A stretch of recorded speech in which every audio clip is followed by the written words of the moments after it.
in the field of economy and in education policy makes certain profound policy statements or propositions with regard to education with a futuristic perspective.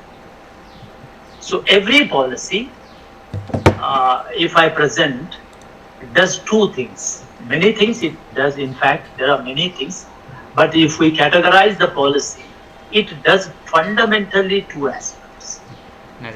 One is the descriptive part of the policy, and the second one is the prescriptive part of the policy. Every policy statement begins with understanding the situation that is given. Because without understanding and analyzing what is given, what is there in that particular field, it is not possible to come out with policy statements. So therefore, every policy, not only this policy, every policy broadly does two things. One, it describes what is. If it is an education policy, as a policy, it describes what is the status of education in India. So this is what we call is side of the policy. It talks about what is, and it analyzes what is, and it evaluates what is, and it comes to a conclusion about the overall condition of the education in present state. And this is first part. That is why I call it as descriptive part of the policy. And every policy does. On the basis of this descriptive part, on the basis of conclusions arrived at by analyzing what is, the policy proposes or prescribes certain things to be done in the future. And it has given a timeline by the end of 2030 where we should go. It gives timeline. So therefore, what is prescribed? What is described? What it says about what is Indian education? Does it say anything about Indian education? It says many things. And discussing about many things is not a possibility in 16 minutes. But the document primarily describes Indian education, and particularly school and higher and teacher education, overall education for that matter. It analyzed from the perspective of its quality. So the fulcrum of the description of Indian education in this policy is the quality. It looked at education from quality point of view. Because Pune is known for one of the renowned educationists in India, J.P. Naik. And J.P. Naik, way back in 1970, has written a wonderful book on Indian school education, Indian education, that is equality, quality and quantity. A elusive triangle in Indian education. When you want to create an independent education system, and he was encountering as a policy maker, as a top bureaucrat in Indian administrative system, and as an educationist, he saw a contradiction between equality, quality, and quantity. And being newly independent India, we wanted to expand the educational opportunities as quickly as possible. And therefore we call it as quantitative expansion of education. But when we focus on quantitative expansion of education, it may hit the quality of the education.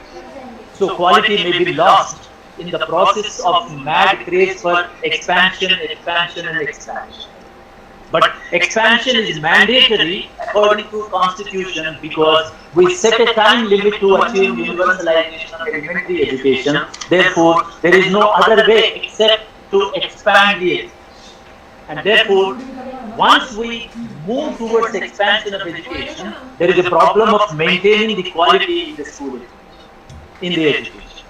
And once you focus only on quality and the equality for which the education is meant becomes the problem. and it become a casualty. And that is why J.P. Nayak very beautifully titled his book as Equality, Quality and Quantity, an elusive triangle in Indian education. And very interestingly, many commissions that came after independence, starting from Radhakrishnan Commission, Mudaliar Commission, Kothari Commission particularly, they looked at education as an opportunity that creates equal conditions to everyone. And therefore, the policies that came prior to this, they looked at education from equal opportunity point, equality point of view. How best our education system can provide opportunities to everybody equally. And this document, because after independence 3 educational policy documents. One is in 1968, the other one is 1986, and after 30 years now we have 2020 documents. And this during the last. Excuse me, sir. Your slides are not visible. Hello? Your slides are not visible, sir. I am not showing any slides. Somebody is presenting something. If you ask them to stop it, that will be fine. Yeah. Right. So this is the third policy in June. So in last 60 years, there was a tremendous expansion of education in India. I think each habitat in India, because of Sarva Shiksha Abhiyan, Rashtriya Madhyamik Shiksha Abhiyan, and many other efforts by the respective states, the school as a physical entity reached every village. A physical entity is there, named as a school. And during last 70 years, there is a tremendous expansion. This is one dimension of the schooling and education in India. And second dimension is the schooling is divided into private sector and public sector. And almost now, the latest statistics show us that 46% of students, particularly in school education, are in private schools, and more than around 53% of students in government schools. This was not the case at the time of independence. So now the situation is, because of rapid expansion of schooling and colleges in India, the quality absolutely came down. And that is why this particular document made quality education as the fulcrum, as the axis in describing the present education. And that is why this document says that our education is suffering from low quality institutions. And therefore, we have to address the problem of quality in Indian education. So, my point here is, this document made, while describing, it described what is, if I make certain proposition, what is the descriptive part of it?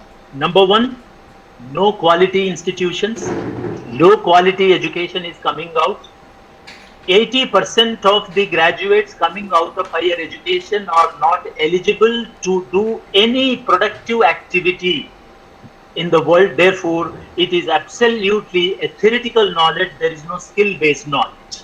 And this was one of the aspects of what is.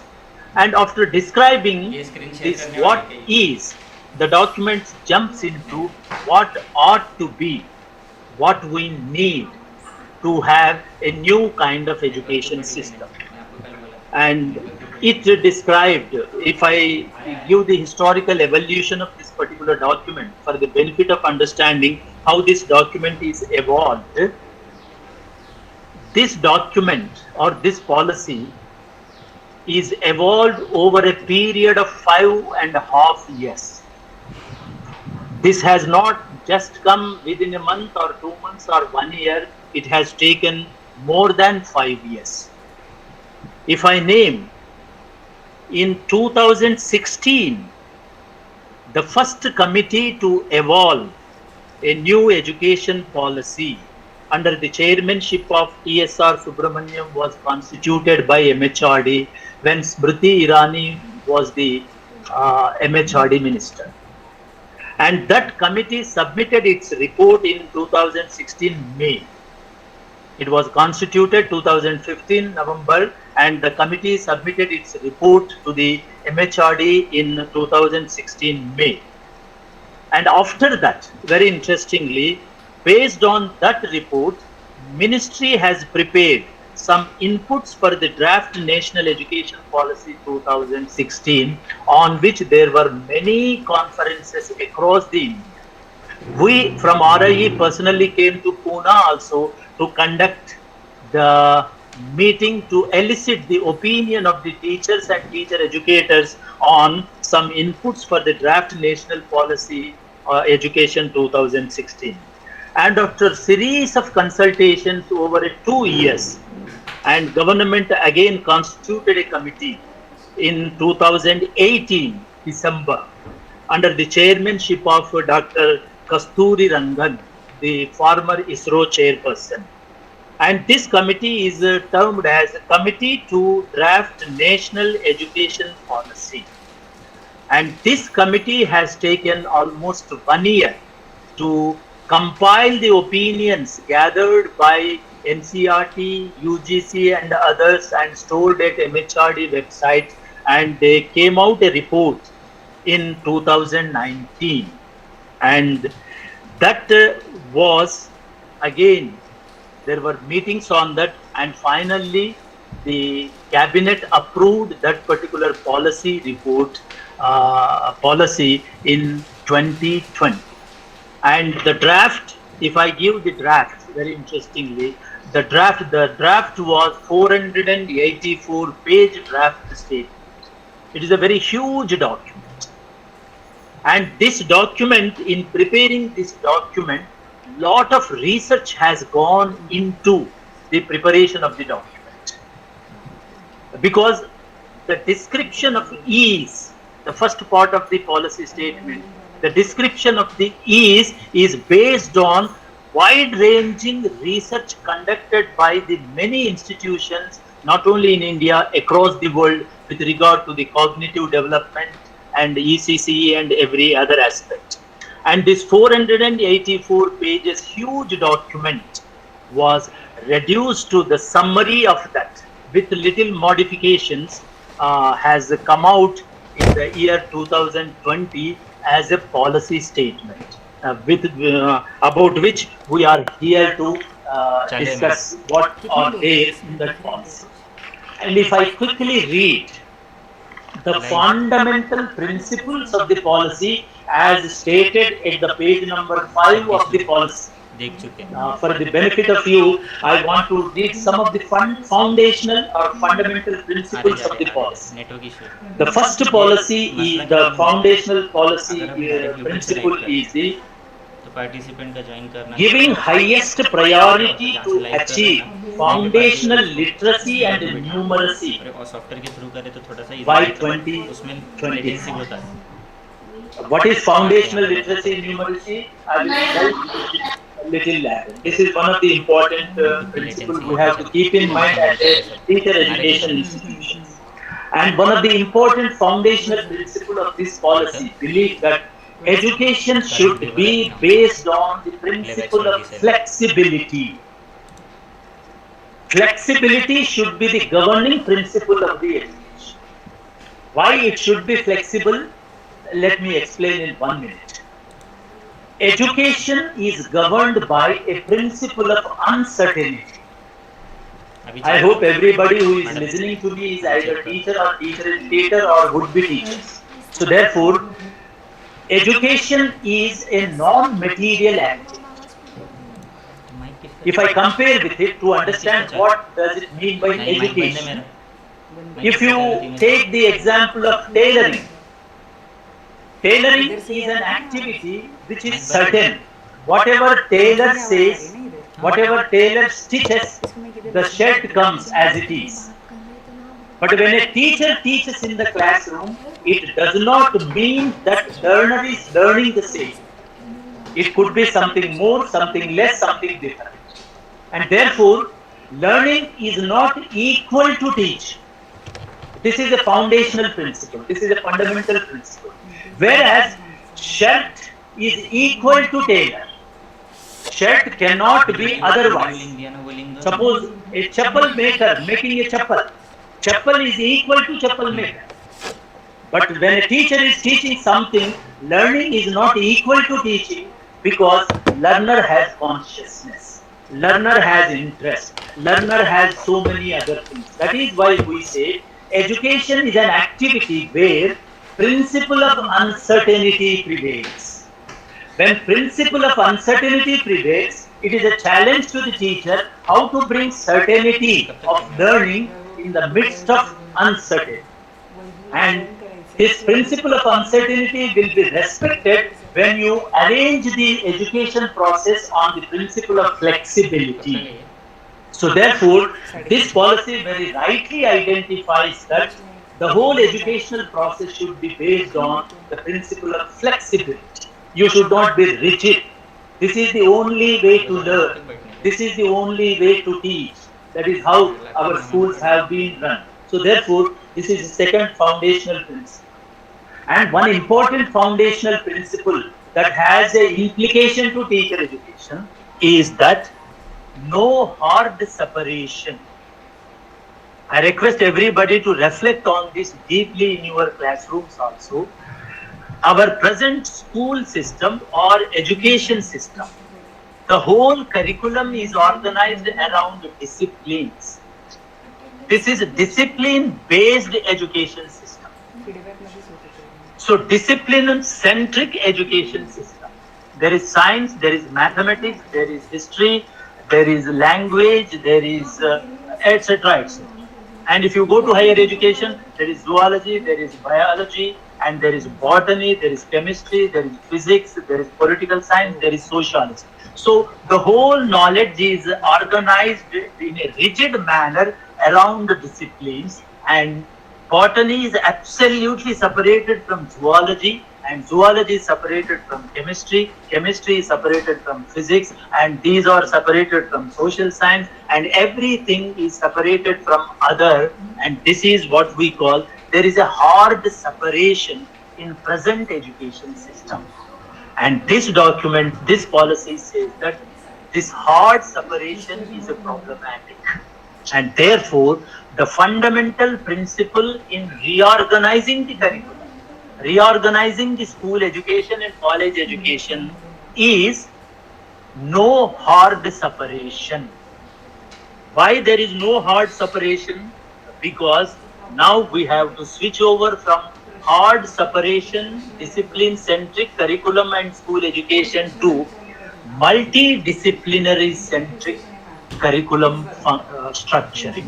And therefore, one of the basic principle proposition of this particular policy statement is reorganizing the entire education system on the principle of multidisciplinarity, not discipline-centric.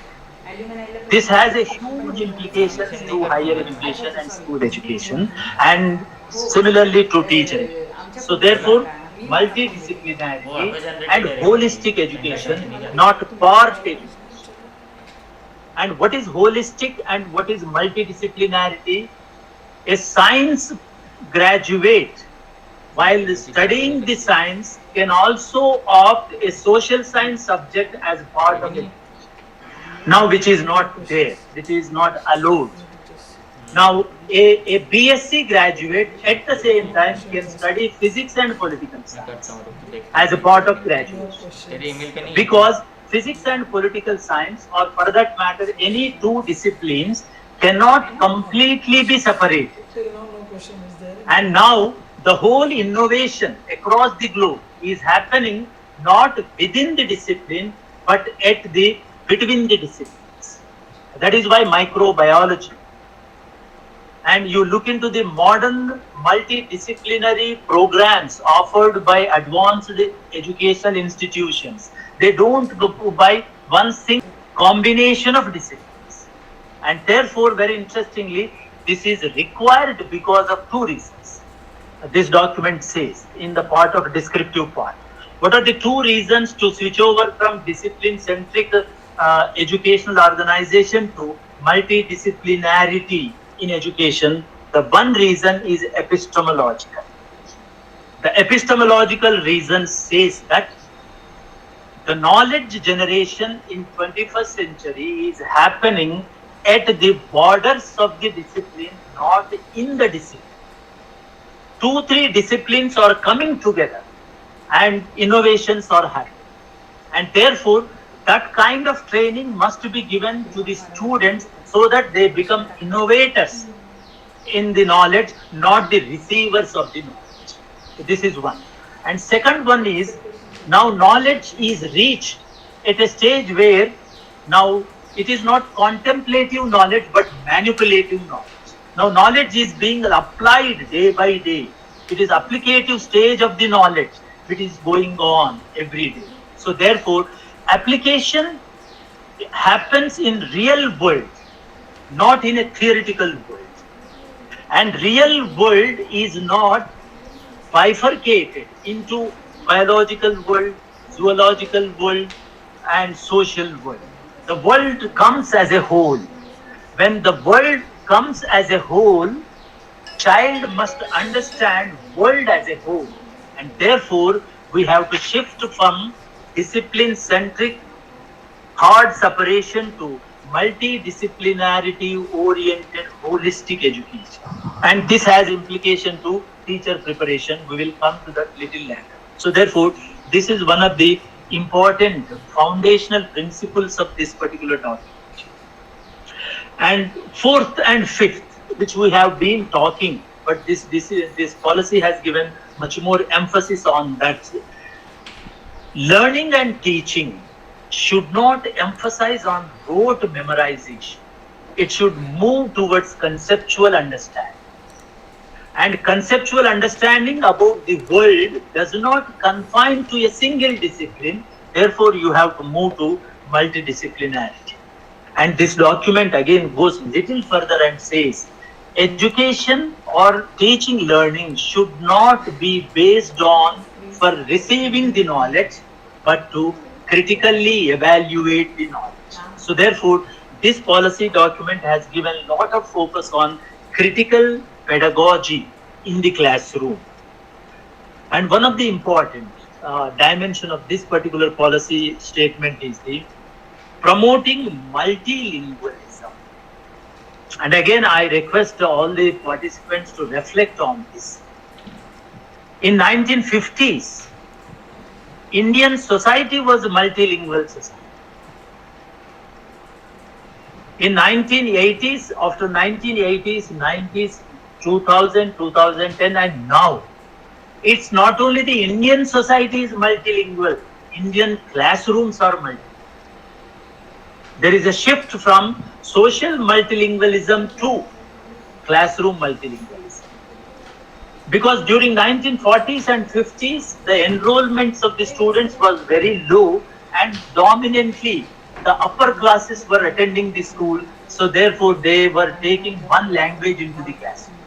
And because of the expansion of educational opportunities rapidly and enrollment rates crossed 90% across India, all the children who are speaking diverse languages are coming into the class. And because of the social mobility, people move from one place to the other, one state to the other, and in a single classroom, you find children speaking multiple languages. And therefore, now you cannot say there is a monolingual classroom. Every classroom has become multilingual classroom. And every child, because of expansion of mass media, because of inroads of television into the homes, every child is exposed to at least something about the other languages. So therefore, very interestingly, the change between 1950 to 2010-20 is that in 2010, India was multilingual society, but now, along with Indian society, Indian classrooms also multilingual. And therefore, multilinguality is not a problem, it is an opportunity. As long as we consider multilingualism is a problem, we want to stick to one language in the class. But when you see multilingualism is not a problem, it is an opportunity for creative development of the child, then we have to accept that multilingualism should be the pedagogical medium in the classroom. And across the globe, the research conducted in cognitive sciences indicate that child before the age of 8, 9, 10, 11 can learn multiple languages with ease. Now you and me cannot learn other languages, but child at the age of 5 to 12 can learn multiple languages without difficulty. And then when classroom is multilingual, homes are multilingual because of the presence of mass media. When social structure is multilingual, then we have to consider multilingualism is not a problem, but it is an opportunity. And therefore, this policy document time and again emphasizes on multilingualism in the classroom. And teachers should develop those multilingual capabilities. And it has implication to teacher education. And one of the important dimension of the descriptive part of the document is that in 21st century, the technology is ruling the world. It may be ruining the world, but it is ruling the world. Now you cannot keep technology away from any dimension of the life. It encroached all the dimensions of the life. And particularly now in a pandemic period, it is the technology which is connecting you and me. And therefore, this document, this policy proposition has given lot of importance that education must be integrated with the technology. There is no other option. You have to move towards that. And when you want to integrate teaching learning process with the technology, teacher education has to bear the burden of this because it is our responsibility to prepare teachers who can integrate the classroom processes with the technology. So therefore, technological integration is one of the foundational principles of this particular policy statement. And there are many other foundational principles, but last one is the inclusive class. Again, because of the educational expansion, children from diverse backgrounds with diverse needs are coming into the educational system. And in order to meet these diverse needs in the classroom, you have to make school an inclusive place, not an exclusive place. And in order to make classroom process inclusive, teachers should know the inclusive pedagogy. And therefore, the inclusive part has become one of the foundational principles of this particular policy statement. And therefore, and ultimately, it says that education must be rooted into the pride of India. Because this document, multiple places, talks about the greatness of Indian ancient past and ancient education system and its contribution to the world education system. So therefore, education must be rooted into the vision of India. The nativity must come into the educational system. So these are the foundational principles of this particular document. And with this, it has brought certain basic structural changes, particularly in school education. Let us focus only on school education because teacher education is directly related with the school education. And before going to do that, I make a statement which should be discussed in our institutions and classrooms. The statement is, teacher education is a second pedal to school education. Teacher education, how it should be, what kind of teacher education we want to have, absolutely depends on what kind of school education is there. So you have to look at school education in order to structure teacher education. Teacher education independently cannot structure itself. Because the simple reason, you are preparing teachers for the school. So therefore, you have to look into the school structure. You have to look into the school needs, and you have to look into the school processes and school nature. Accordingly, you have to create a teacher education program. So there, for that reason, let us look into the school education structure, what this particular document brought, because this policy document brought very fundamental change in reorganizing the school system. Before going to that, let us recollect. Everybody knows it. Our present school system, जो structure है, the structure that we have is suggested by the Kothari Commission way back in 1964 and 66, and that system is normally called as 10 plus 2 plus 3 plus 2. It is a structure. 10 is the school education. 2 is intermediate education, or now we call plus 2 education. Then 3 graduation, plus 2 university. This is the structure. And if you take college education out of this structure, our school structure is 10 plus 2. This is the school structure. And now this document wants to bring a structural change in this particular school system.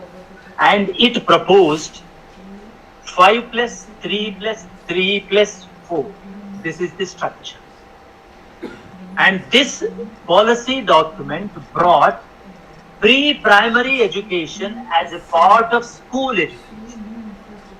So far, it is not a part of school education, it is prior to school education.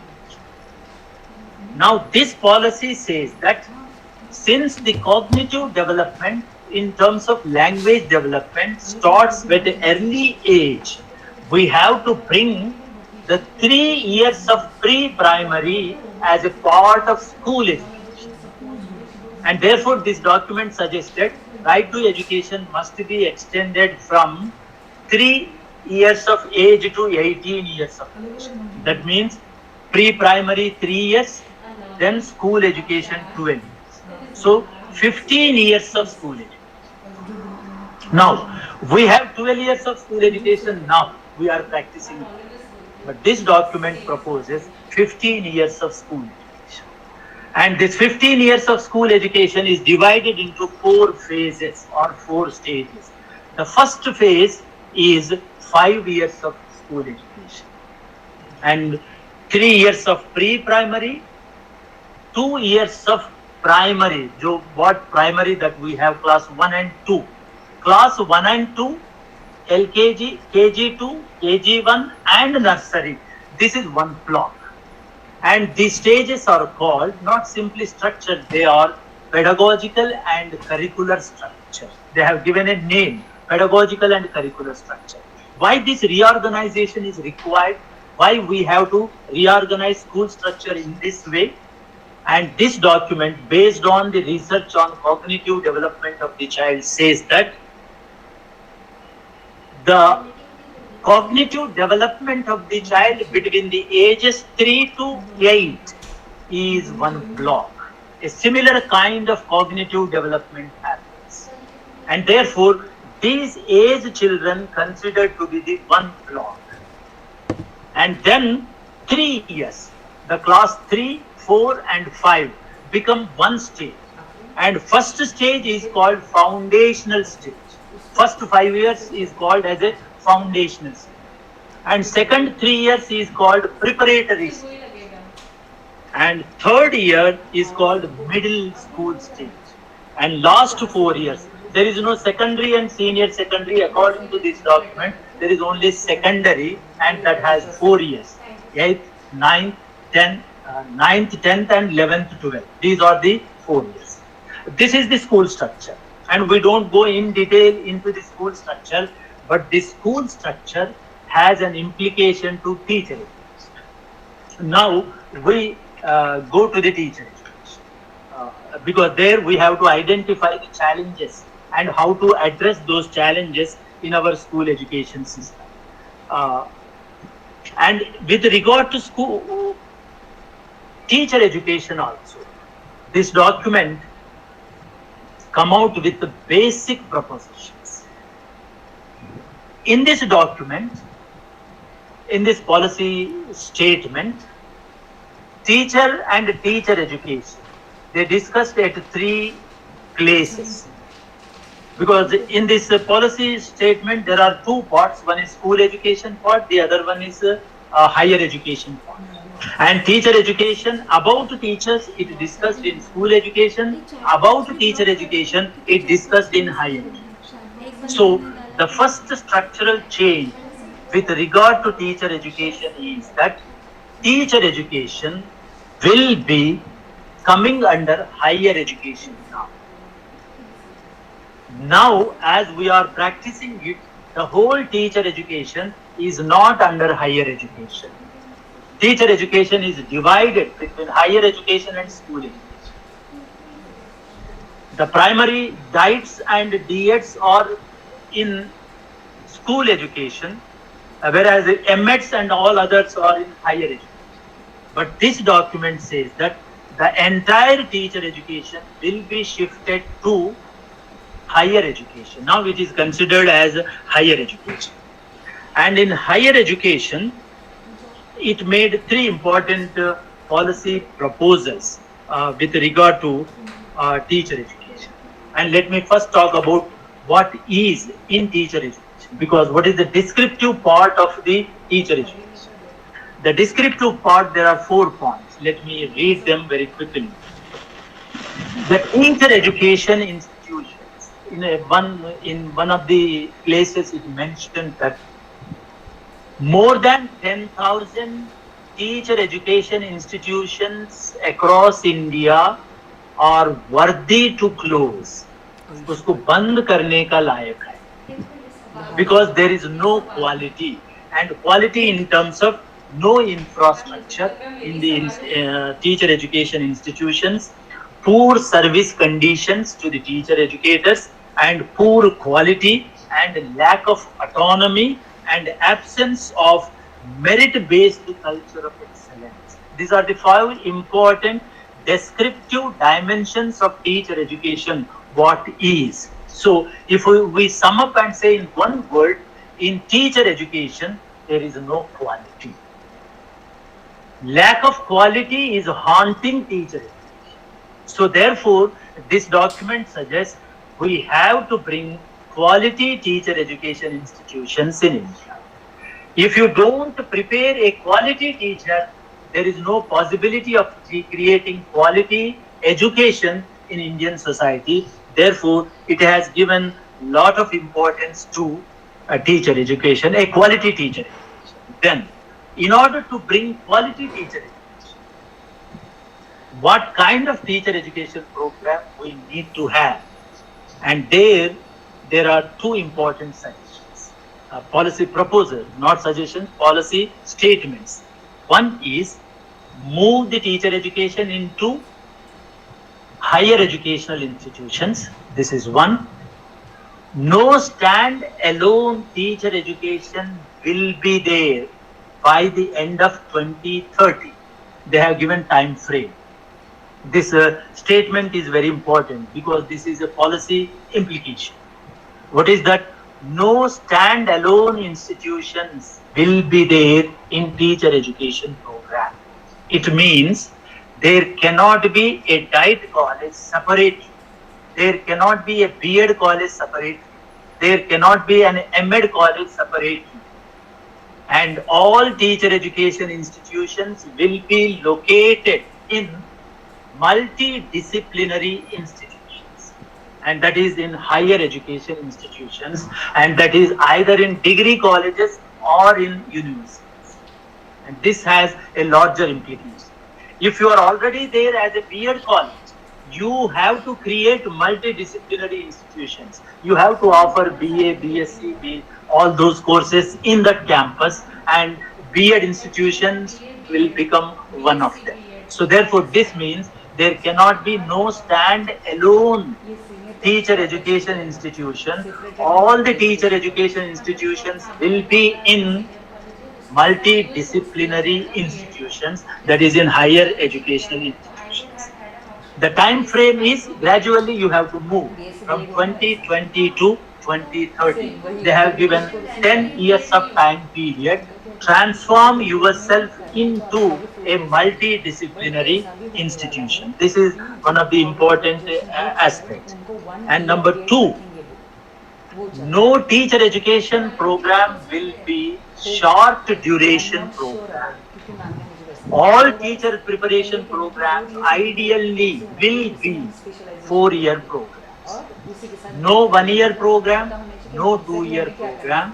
For you have to move. If you are already a 1-year institution or 2-year BEd college, you have to move towards 4-year integrated programs within 10 years. 10 years times as already given. So for 10 years you can run side by side 1-year program, 2-year program, but gradually you have to shift towards 4-year integrated program as RIE and this institution is run. So therefore, this is a second important policy statement in education. So these are the policy prescriptions in education. But now you go to the structure of the school. The challenges comes from the change in the structure of the school. Now, if you look at our present teacher education system, now we have DLED, you have BEd, you have MEd. This is the program structure. And DIET is meant for primary school teacher preparation. BEd is meant for secondary school teacher preparation. And there is no teacher preparation for higher secondary, very interestingly. And now, but there is no primary school now. In this modified structure of the school, you have pre-primary and plus 2 primary classes, class 1 and class 2 together one.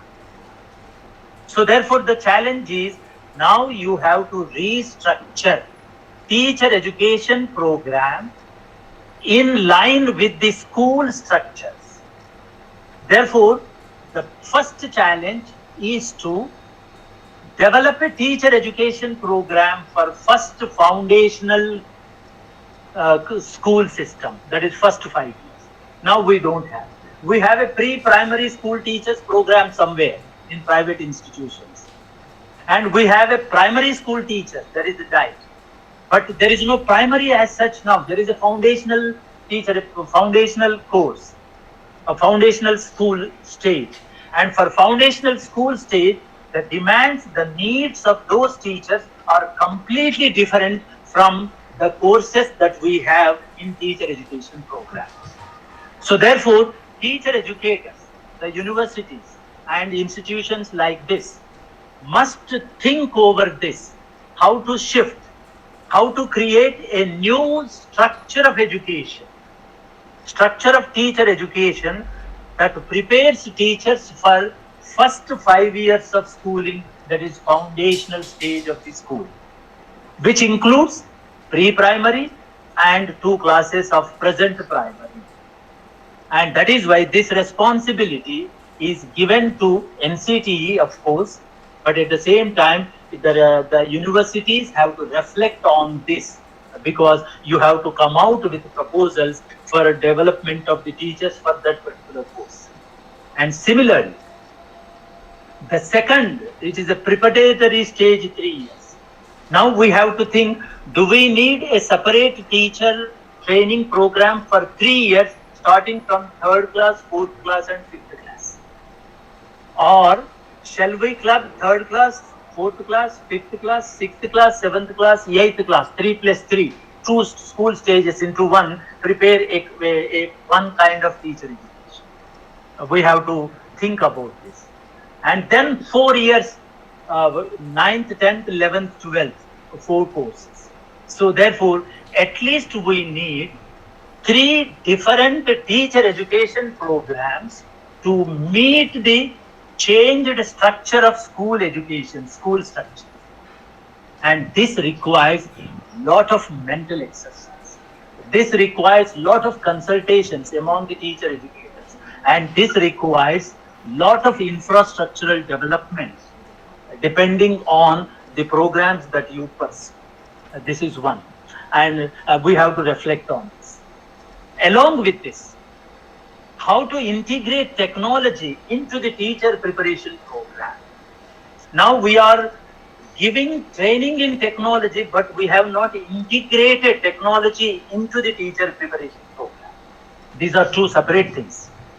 Teaching technology as a subject separately is not integrating the technology in teacher preparation program.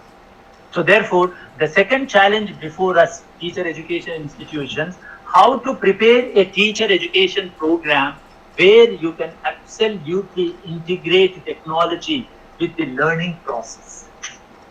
And because 21st century child is a digital child, he will be a digital child. And at the same time, when we are going to develop teachers, and can we develop context specific teacher education? I think this is the biggest challenge. Now we are producing similar kind of teachers across, whether they are working in tribal context, whether they are working in slum context, whether they are working in elite schools, wherever they are working, we are not bothering. We are simply preparing a one kind of teacher fits into all schools. But Indian school system is highly diverse school system, and demands are completely different. Needs are completely different. The skills a teacher should possess to teach in A school is different from B school. So the biggest challenge I believe personally is, can we make a teacher education program that becomes context specific skills and attitudes among the teachers? Because as I said, Indian school is so diverse. We do not know how tribal child makes the meaning of the knowledge. We do not know what is the tribal pedagogy, and we do not incorporated tribal pedagogy into our teacher education programs, and we do not include context specific pedagogies into our classrooms while we are preparing the teachers. So therefore, can we make, because to make school system inclusive, you need an inclusive teacher. And to make an inclusive teacher, teacher education institutions have to incorporate all these things. So therefore, and are we preparing an inclusive teacher who can teach to children with special needs? Though we are having a paper in our course, there is a CWSN paper is there, but are we integrating that pedagogy into our teacher preparation program? Because there cannot be a special teacher, because special teacher is given up, because every teacher should become an inclusive teacher. That is the expectation of this policy statement. And in order to make every teacher an inclusive teacher, whether our teacher education program is meeting this demand to make a teacher who can teach in tribal context, who can teach in elite context, who can teach to the blind child, who can teach to a special need child, and even who can teach to a intelligent child. Because this document also talks about education for intelligent child. This is a very new idea brought into education system. So therefore, this documents what inclusive school, but we have to think how to make teacher education program more inclusive and multilinguality. So therefore, this is one of the important dimensions. And the another important one, can we create multidisciplinary teacher education institutions? And this is a institutional challenge. This may not be a challenge to the teacher, but this is an institutional challenge. You have to move from 1 year, 2 year program to 4 year program and situate yourself in a multidisciplinary context. So these are the issues which we have to face when we want to prepare the teachers for 21st century. And apart from this, it talks about the regulatory system. There is no need to